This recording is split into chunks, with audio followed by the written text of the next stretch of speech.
अक्षय सुधाकर चव्हाण. माझी बहीण 29 तारखेला सुट्टीनिमित्त गावाला यायला निघाली होती.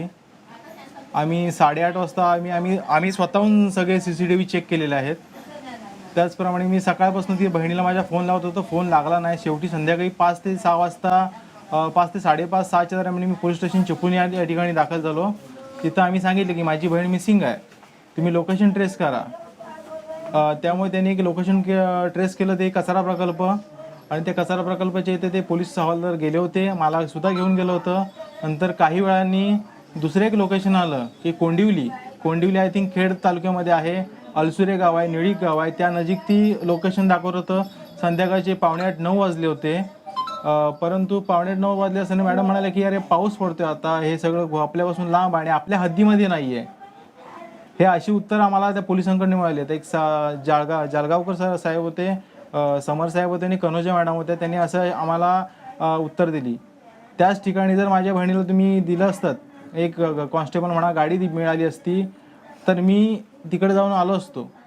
माझ्या बहीण मला भेटली असती, सुखरूप मला भेटली असती. कारण परत CDR रिपोर्टच्या नुसार संध्याकाळी 12:05 तिचं अंजनी रेल्वे स्टेशन हे लोकेशन दाखवलं गेलं आहे. म्हणजे त्या नजीकच ती माझी बहीण होती तिथे.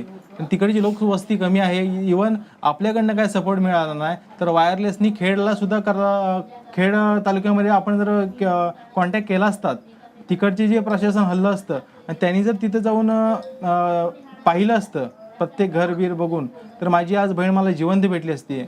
हा पोलिसांच्या निष्काळजीपणामुळे हा माझ्या बहिणीचा जीव गेलेला आहे. माझं नाव चंद्रकांत सुधाकर चव्हाण. माझी बहीण, आम्ही तिला, माझा भाऊ मला सांगा, मी मुंबईला असतो, मला बोलला भाऊ की बहीण हरवली म्हणून. आम्ही आलेलं त्यांचं लोकेशन, लास्ट लोकेशन दादा बोलला माझा की तिथे आहे म्हणून. ते पोलीस तिकडे गेले नाहीत चिपळूणचे, तेव्हा ते गेले असते ते माझी बहीण सुखरूप भेटली असती. सकाळी रविवारी असून शनिवारी त्याला माहीत होतं, शनिवारी ते गेले नाही, पण रविवारी सकाळी माहीत असून त्यांनी कुठेही आले नाहीत. ते कुठच्याही त्या आमच्याबरोबर काही सहकार्य त्यांनी केलं नाही.